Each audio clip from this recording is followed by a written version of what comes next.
there, and welcome to the Writing Diary. I'm Tiia, your host, and I'm finding my way back into writing after a long break, 15 years to be precise. And this podcast is basically my journey log. We explore the hurdles, the breakthroughs, and honestly, just the process of trying to stay sane while doing this writing thing. Now, before we talk about today's topic, just a heads up, I navigate all of this as someone who's AuDHD. It definitely shapes my perspective. So while my experiences might resonate differently, depending on your own brain wiring, I think it's important context to share, especially when you're new here. Today, we're tackling something many writers find daunting: getting feedback on your own work, and I also try to touch on some specific ADHD angles related to this later in the episode. So we pretty much all know that feedback is important when you're learning something new, especially with writing. It's just so easy to get stuck inside our own heads. We're naturally biased towards our own creations, and honestly, that bias can swing wildly. One minute we might think our writing is the best thing we've ever read, thanks to a little ego boost, and the next we're convinced it's absolute trash because of imposter syndrome whispering in our ear.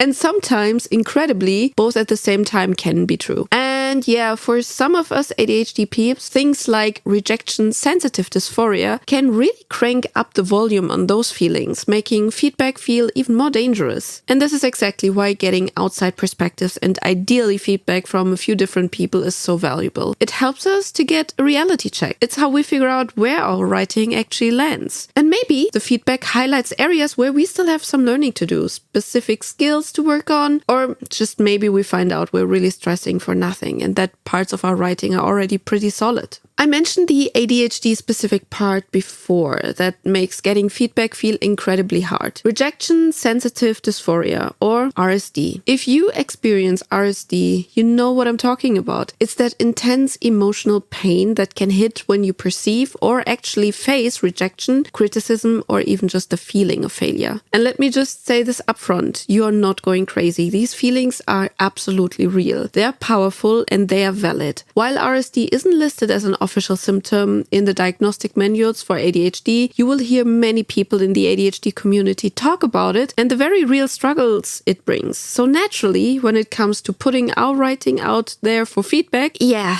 that can feel like a massive challenge. I, for myself, definitely experienced this myself. It's maybe not quite as intense as it used to be for me, thanks to years of therapy, but putting myself in vulnerable situations like asking for feedback still requires some serious mental prep work. I've learned to anticipate that those big emotions might bubble up, but I've also developed kind of a toolkit, a checklist I run through to help me navigate it. And maybe some of these steps will resonate with you as well. So, first step, actively look for the positive comments alongside the critique.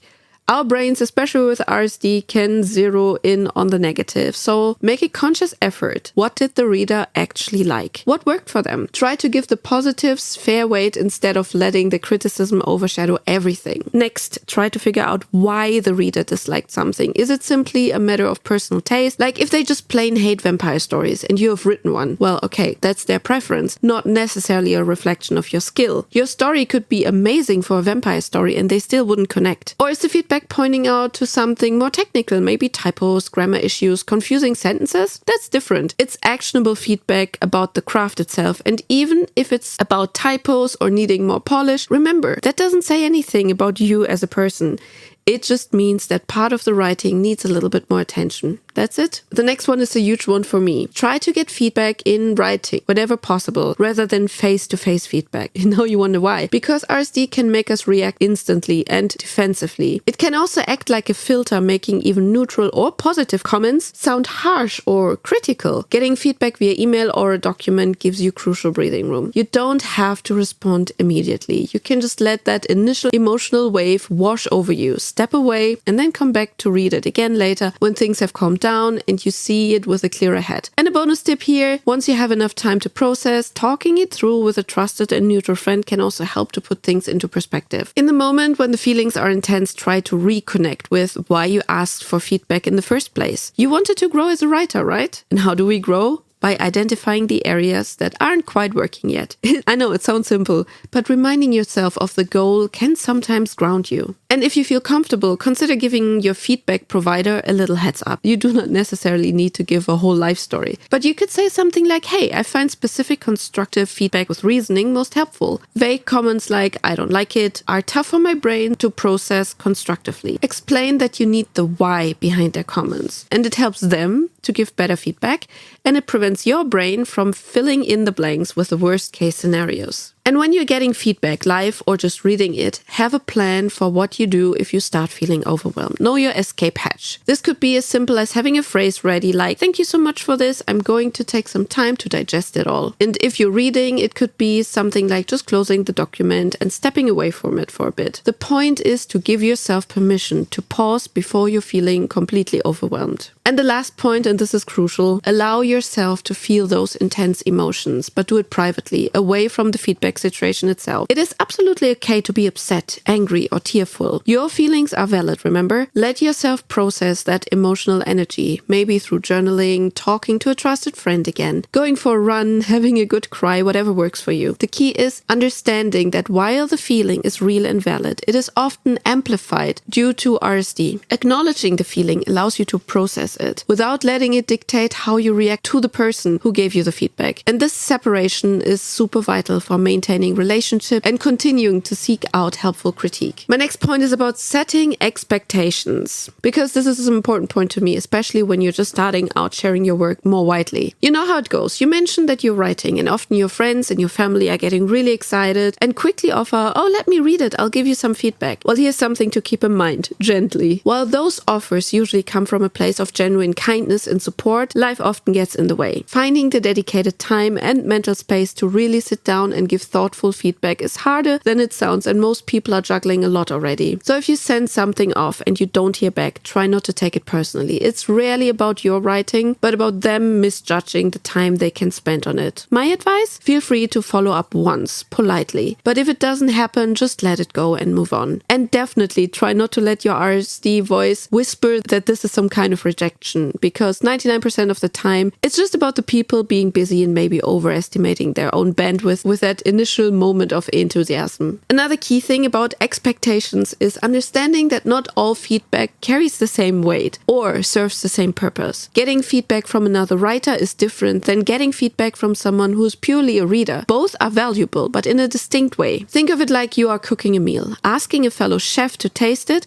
might get you detailed notes about your knife skills, your seasoning technique, or the balance of the flavors. Feedback on your craft. Asking a friend to taste it will likely tell you whatever they simply enjoyed eating it. Feedback on the overall experience as a consumer. And trust me, getting both types of feedback, the chef's critique and the friend's taste test, is incredibly valuable. Having these different lenses on your work gives you a much rounder picture. Plus, understanding where the feedback is coming from helps you to categorize it later. You learn to filter comments based on whether they're about your technical craft or the experience. It also helps you to manage your own expectations about what kind of notes you're likely to receive from different people. You know, your writer friend might dive into your sentence structure, while your non-writer friend might focus on how much they loved or didn't love a particular character. And now, building on that idea, you can actually help guide the feedback process. Instead of just handing over your pages and say, what do you think? Try to be specific about what you're currently working on or struggling with. Are you looking for a big picture, thoughts on whether the plot holds together? Are you wondering if the chemistry between two specific characters feels believable? Or maybe you're concerned about the authenticity of a certain character's voice or experience. Giving your readers some direction like this helps make it easier for them to provide focused, helpful feedback.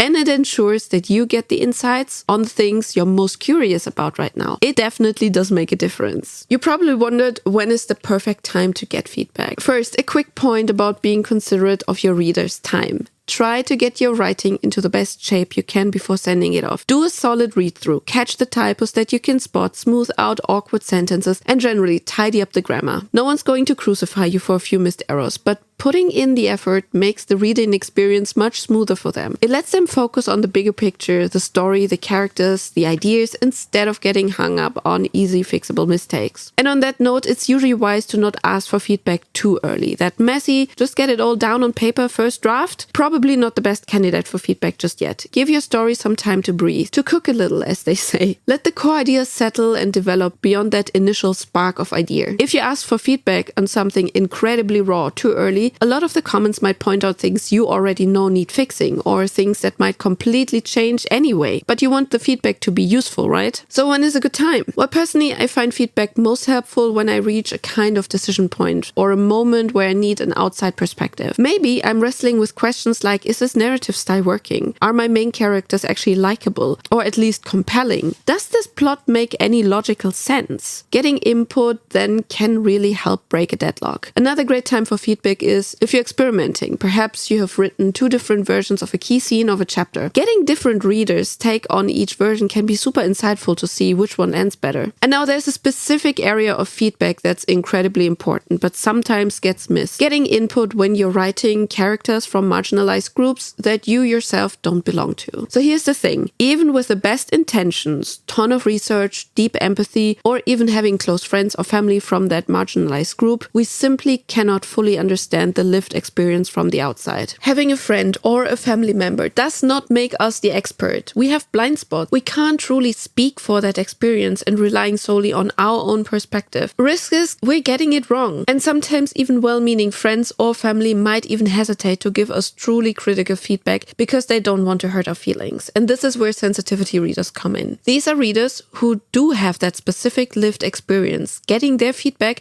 is absolutely essential in these cases. Let me share my own perspective regarding autism. I've read so many stories and watched movies featuring autistic characters where the portrayal just misses the mark, often falling into harmful tropes like objectification, dehumanization, or infantilization. The latest very prominent movie I can recall is Tiia's 2021 movie Music, which got good reviews by non-autistic viewers, while autistic viewers felt it was an insult, a dehumanizing mockery. It's frustrating because often you can tell the author meant well. If only they have sought out feedback from the autistic people during the writing process. Those characters could have been so much richer, so much more authentic, and less potentially harmful. Working with sensitivity readers helps you catch things you might not even realize are harmful stereotypes or inaccurate portrayals. It helps ensure your representation isn't unintentionally damaging or misleading, especially since readers outside that group might take your fictional portrayal as a fact, which then can worsen real-life biases. Try to think of it in this way. Getting this kind of feedback isn't about the censorship of your own voice or story. It's about aiming for authenticity, avoiding unintentional harm, and ultimately practicing responsible storytelling. It's one of the most valuable steps you can take to make your work better and more respectful. So to summarize this, it really comes down to how you approach feedback. Being intentional is key. Ask yourself why you want it right now and seek out the right people for the kind of honest input you need. And yes, in certain situations, like when writing characters from group you're not part of, getting that specific feedback, maybe even throughout the whole process, is crucial. But on the flip side, it's also vital to protect space for finding your own voice. You don't need validation for every tiny decision. Feedback is there to help you orient yourself, not to become a constant crutch you can't write without. Getting stuck in that endless feedback loop definitely does more harm than any good. Learning how to handle feedback, both asking for it and actually processing it, really is a skill for itself. Acknowledging the fear that can come up while also validating your own emotional responses, especially if you're neurodivergent and might feel things like RSD intensely, takes practice. It might take time, but working through it is exactly what helps you grow stronger and more confident as a writer. And honestly, these skills, self-awareness, managing expectations, communicating needs, processing tricky emotions, they are useful everywhere, not just in your writing life. So I really hope diving into all of this today has given you some helpful ways to think about approaching feedback and maybe setting some realistic expectations around it. Remember, not everyone you ask will actually provide feedback, and not every piece of feedback you do get will be a game changer. But the feedback that does resonate, the stuff that feels constructive, that's gold. That's what can give you the clarity and the point you in the right direction for improvement. And before we go, I'm curious, who's usually the first person you trust to read your work when you're ready for feedback? Let me know in the comment section wherever you're listening to this. And other than that, thank you so much for tuning in today. I really appreciate you spending your time here, and I hope you'll join me again next week on the Writing Diary.